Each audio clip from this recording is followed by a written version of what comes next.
तो आज की इस वीडियो में हम लोग डिस्कस करेंगे कि जयशंकर प्रसाद जी का आप लोग जीवन परिचय परीक्षा में कैसे लिखो ताकि आपको जीवन परिचय लिखने से 3 नंबर फुल मिले। ठीक है, इस वीडियो में आपको बताऊंगा कि आप जीवन परिचय अच्छा जीवन परिचय आप लोग कैसे लिखो जिससे कि आपको बोर्ड एग्जाम में फुल मार्क्स मिले। ठीक है, एक भी नंबर आपका कटना नहीं चाहिए। तो आज की इस वीडियो को देखने के बाद आप सभी के सारे डाउट क्लियर होने वाले हैं। तो बहुत सारे स्टूडेंट्स ये भी कमेंट्स करते हैं कि भाई जीवन परिचय बताइए कैसे लिखें। तो आज की इस वीडियो में आपको ये बताऊंगा कि आप जीवन परिचय कैसे लिखो ताकि आपको फुल नंबर मिले, एक भी नंबर आपका ना कटे। क्योंकि अगर आप जीवन परिचय अच्छा लिखते हो तो इससे आपके मार्क्स अच्छे मिलते हैं और भी चीजें आप लिखते हो जो हिंदी में, उनमें भी आपके मार्क्स अच्छे मिलते हैं। ठीक है, वो कहते हैं ना, impression is a make a perfect. तो अगर आप अच्छी तरीके से बनना चाहते हो यानी पेपर अच्छी तरीके से रिप्रेजेंट करना चाहते हो तो आपको इस वीडियो को लास्ट तक जरूर से देखना होगा। ठीक है, तो देखो सबसे पहले हम लोग डिस्कस करेंगे जीवन परिचय आप लोग किस प्रकार से लिख सकते हो। तो देखो एक दो तीन तरीके से जीवन परिचय लिखा जाता है। तो सबसे पहले मैं आपको बताऊंगा शानदार और मजेदार जीवन परिचय लिखने के लिए आपको क्या करना पड़ेगा। कुछ पॉइंट्स लिखने होंगे, जैसे कि आपका जीवन परिचय पहली हेडिंग आपको लिखनी होगी, रचनाएं लिखनी होगी, भाषा शैली लिखनी होगी और आपको साहित्य में स्थान लिखना होगा। तो ये कुछ पॉइंट्स है जो आपको लिखने होंगे जीवन परिचय में, जो आपके जीवन परिचय को अच्छा बनाते हैं। ठीक है, तो आइए फिर हम लोग डिस्कस करते हैं कि जीवन परिचय कैसे लिखें। तो ये हेडिंग आपको जीवन परिचय में लिखनी होगी तो आपको फुल नंबर मिलेंगे। जो आपके 3 नंबर आते हैं ना, आपको पूरे के पूरे मिलेंगे। ठीक है, एक भी आपका नंबर नहीं कटने वाला। तो देखो सबसे पहले जीवन परिचय आपको क्या लिखना होगा। तो देखो आप लोग लिखोगे जयशंकर प्रसाद जी बहुमुखी प्रतिभा के एक धनी साहित्यकारों में से एक थे। यानी जो आपके जयशंकर प्रसाद जी थे काफी ज्यादा धनी व्यक्ति थे और धनी साहित्यकारों में से आते थे। ठीक, याद रखना ये चीज। ठीक है, तो क्योंकि अगर आप ये लिखते हो ना शुरुआत में तो जीवन परिचय काफी ज्यादा अच्छा लगता है देखने में। ठीक है, और अच्छे नंबर भी मिलते हैं। ठीक है, तो ये चीजें होती हैं आप लोगों के साथ। इसके बाद देखिए आप लोग इसी में लिखोगे कि इनका जन्म सन 1890 ईस्वी में काशी के एक सुगनी साहू नामक, आगे देखिए, सुगनी साहू नामक प्रसिद्ध वैश्य परिवार में हुआ था। किसमें हुआ था भाई? वैश्य परिवार में हुआ था। आगे आप लोग लिखोगे कि इनके पिता का नाम देवी प्रसाद तथा माता का जो नाम था ना मुन्नी देवी था। आप लोगों ने देखा होगा कि बहुत सारी बुक्स में अवतार में देवी यानी कि पापा का नाम तो दे रखा होता है, पिताजी का नाम दे रखा होता है, लेकिन माता का नाम नहीं दे रखा होता। ठीक है, ऐसा होता है, काफी सारी मैंने बुक्स देखी हैं। ठीक है, इसके बाद आप लोग लिखोगे कि प्रसाद जी ने अपनी बाल्यावस्था में ही अपने पिता देवी प्रसाद तथा बाद में माता मुन्नी देवी को खो दिया।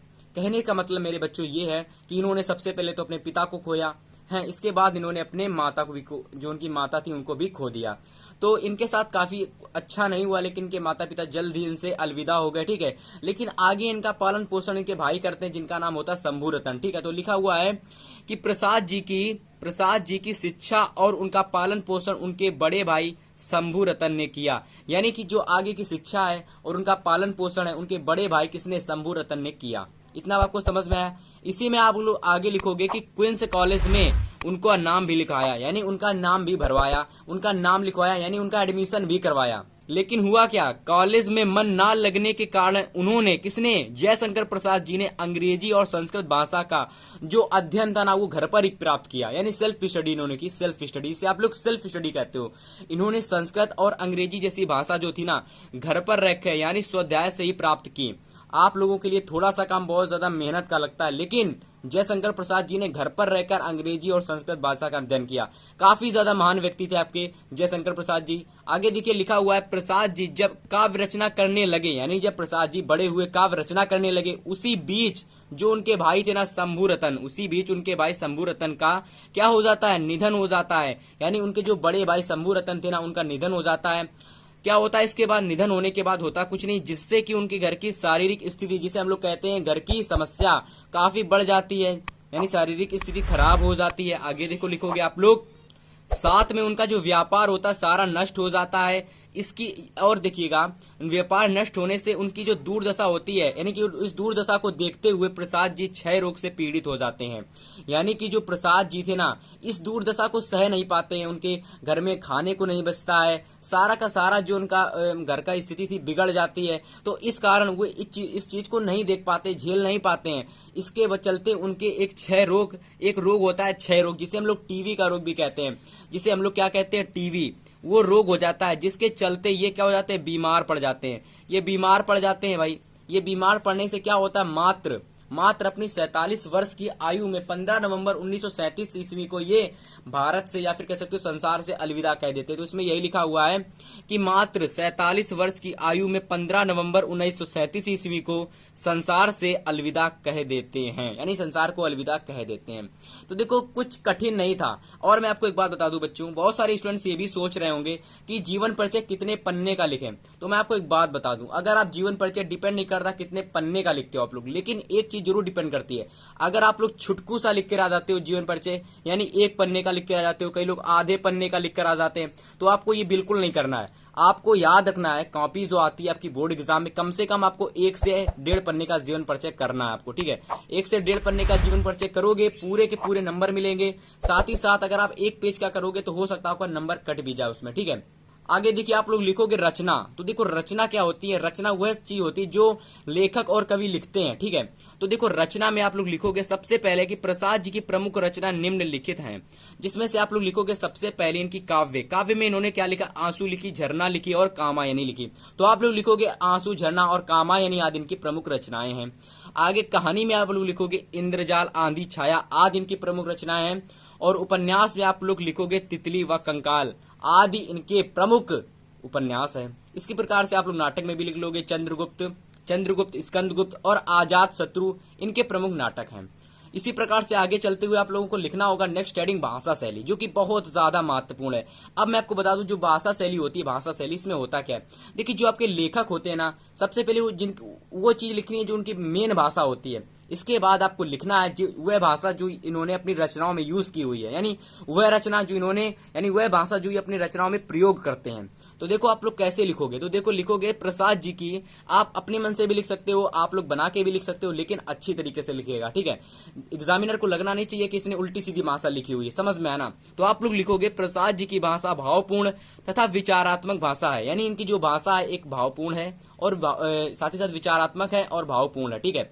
इसके बाद आप लोग लिखोगे तथा इन्होंने अपनी रचनाओं में संस्कृत के तत्सम शब्दों का भी प्रयोग किया है। इतना आपको समझ में आया, यानी इनकी जो रचना है, यानी इन्होंने जो अपनी रचनाओं में किस भाषा का प्रयोग किया, तो आप लोग समझ जाओ कि संस्कृत के तत्सम शब्दों का प्रयोग किया। समझ में आया ना, तत्सम किसे कहते हैं, तत्सम तत्वों। आगे आप लोग लिखोगे प्रसाद जी ने विचारात्मक, चित्रात्मक, भावात्मक, अनुसंधात्मक आदि शैलियों का वर्णन किया। तो देखो शैली इनकी कौन कौन सी थी, विचारात्मक थी, चित्रात्मक थी, भावात्मक थी, अनुसंधात्मक थी और इन प्रकार की शैली थी जिन्होंने इन्होंने अपनी रचनाओं में वर्णन किया था, ठीक है। लास्ट पॉइंट आपका बच जाता है साहित्य में स्थान। अब देखो साहित्य में स्थान कहने से मतलब यह है, यानी कि जो भी इन्होंने कार्य किया हो, उनका पुरस्कार इन्हें दिया गया हो, उसे हम लोग कहते हैं साहित्य में स्थान। तो देखो साहित्य में स्थान में आप लोग लिखोगे प्रसाद जी को हिंदी साहित्य में नाटक को नई दिशा देने के कारण प्रसाद युग का निर्माण करता कहा जाता है।